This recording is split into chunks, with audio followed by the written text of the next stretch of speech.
Eu não sei com toda sinceridade o quanto vocês são familiarizados com o futebol. Mas o futebol tem fases. E às vezes a fase do time ela é excelente.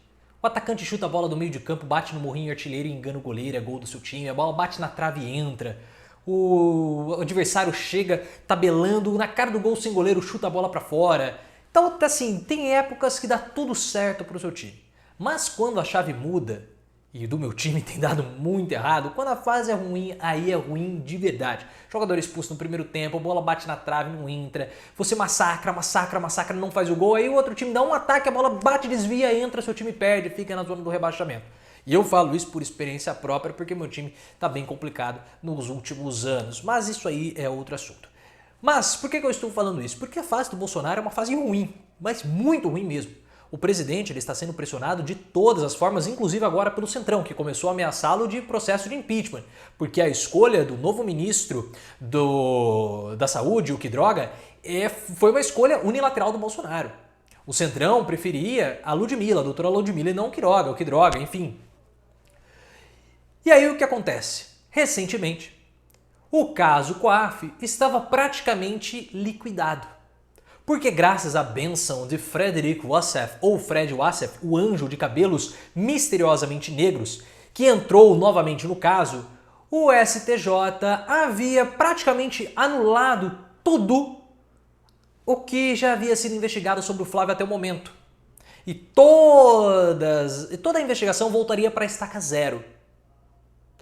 E o caso Coaf estaria liquidado, porque passaria pela PGR, não dá a PGR do Bolsonaro, então estaria tudo certo. Mas a fase do Bolsonaro é tão ruim, mas tão ruim, que ele sofreu outra derrota justamente agora nesse caso do Coaf, que já estava praticamente tudo certo. E eu vou ler aqui para vocês, mas enquanto eu pego o meu computador para ler, eu peço o seu like, clique no botão de gostei. A sua força é muito grande para o canal. Quando você clica no like, um panda na floresta lá do interior da China, ele abre um sorriso. Já imaginaram um panda sorrindo? É isso que acontece quando você clica no botão de gostei. Deixa eu ler aqui para vocês. STJ nega recursos de Flávio Bolsonaro e evita revés do caso das rachadinhas. Quando a fase é ruim, meus amigos, tudo dá errado. E nós temos que lembrar que essa semana também tivemos uma reportagem do UOL que avaliou a quebra do sigilo bancário de 100 pessoas ligadas ao Flávio Bolsonaro. E dessas 100 pessoas foram encontrados funcionários ou pessoas relacionadas também no gabinete do Carluccio e no gabinete do Jair Bolsonaro na época que ele era deputado. Então, mostra que o Carluccio e o Jair Bolsonaro estavam intimamente ligados no esquema da rachadinha do Flávio Bolsonaro. E esse esquema da rachadinha é a porta de entrada da família Bolsonaro com o crime organizado do Rio de Janeiro. Porque o Adriano da Nóbrega, miliciano que foi morto no ano passado, ele operava o esquema das rachadinhas junto com o Flávio. Porque o Adriano administrava duas contas bancárias que o Fabrício Queiroz abastecia com dinheiro público. E o Adriano da Nóbrega, ele era um miliciano, fazia parte do crime organizado, sócio do Flávio praticamente. E como ficou muito evidente nos últimos dias com a reportagem do UOL, o Bolsonaro era um dos cabeças do esquema das rachadinhas, possivelmente ele que ensinou para os filhos. Então o Flávio, o Jair e o Carlos faziam parte da milícia do Rio de Janeiro, pelo menos de modo indireto até agora, por conta da relação com o Adriano.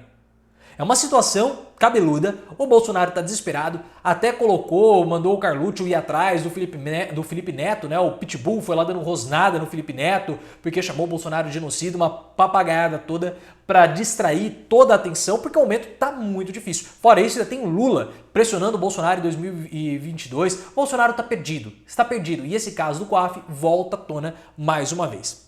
Deixa eu ler para vocês. A quinta turma do STJ negou hoje, no caso terça-feira, dia 16, 2 recursos da defesa do senador Flávio Bolsonaro e evitou que a investigação do caso das rachadinhas voltasse à estaca zero, uma derrota considerável para o Bolsonaro. Porque se essas investigações avançarem e for mostrado que o Bolsonaro tem ligação com a milícia do Rio de Janeiro, aí não tem jeito de manter o presidente. Porque a República e a democracia, elas até toleram crimes do colarinho branco, como a rachadinha, coisas do tipo. Superfaturamento, mas ligação com crime organizado, crime comum, não, isso não tem como ser tolerado e aí a situação do Bolsonaro fica de fato insustentável. Na primeira decisão, os ministros consideraram por 3 votos a 2 válidas as trocas de informação entre o COAF e o Ministério Público do Rio de Janeiro.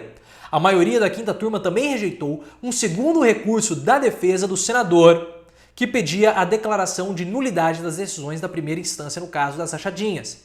Deixa eu ler aqui para vocês porque é algo complexo, jurídico, e a reportagem ela prossegue. Quebra de sigilo continuam anuladas. As decisões de hoje não mudam a situação das quebras de sigilo bancário e fiscal da investigação. Elas continuam anuladas por determinação anterior da própria quinta turma do STJ. Sobre esse caso específico, há um recurso do Ministério Público Federal que será analisado pelo STF.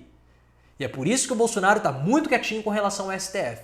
Porque o STF vai analisar esse recurso. E pode ser que a defesa sofra um revés. A defesa do Flávio. É claro que é muito difícil porque eles têm o Frederico Wassef, que é um advogado com uma capacidade, o anjo, né? Então é muito difícil o Flávio Bolsonaro perder. Mas pode ser que nem Fred Wassef, com toda a sua exuberância, né? Ele consiga vencer esse caso. Mas vamos continuar. Ontem, o dia 15, o UOL publicou uma série de reportagens investigativas com base nos dados de quebra de sigilos bancários e fiscal da investigação, que revelam indícios de rachadinha nos gabinetes do então deputado Bolsonaro, na época, e do filho vereador, o Carluccio. A rachadinha prática criminosa de peculato, e aqui eles explicam. O ASEF na defesa do Flávio Bolsonaro, e aqui a reportagem continua. Mas enfim, é uma derrota para o Bolsonaro. É uma derrota porque toda a investigação não volta para a estaca zero e ainda tem que ser julgado esse recurso dele da decisão favorável que o STJ deu no caso das quebras do sigilo bancário. O Ministério Público Federal recorreu e agora tudo está no STF. É uma situação difícil, complicada, porque a pressão em cima do Bolsonaro não para de crescer. Não para. E ele não tem condições mentais, intelectuais de suportar tamanha pressão. E isso é ruim para nós, por um lado. Por que é ruim para nós, por um lado? Porque no momento de pandemia era necessário que houvesse uma coordenação maior do país. Mas para o outro é bom, porque esse é o momento que nós temos que pressionar o Bolsonaro pelo impeachment. Nós temos que pressionar a oposição, nós temos que pressionar os deputados, apoiar governadores e prefeitos, porque essa é a hora. Bolsonaro nunca esteve tão fragilizado como ele está nesse momento. Nunca. Então nós temos que continuar combatendo o Bolsonaro, porque ao combater o Bolsonaro, nós também combatemos o vírus. Se você gostou, clique no botão de gostei, ative as notificações e também me siga no Twitter, que é @profileooficial.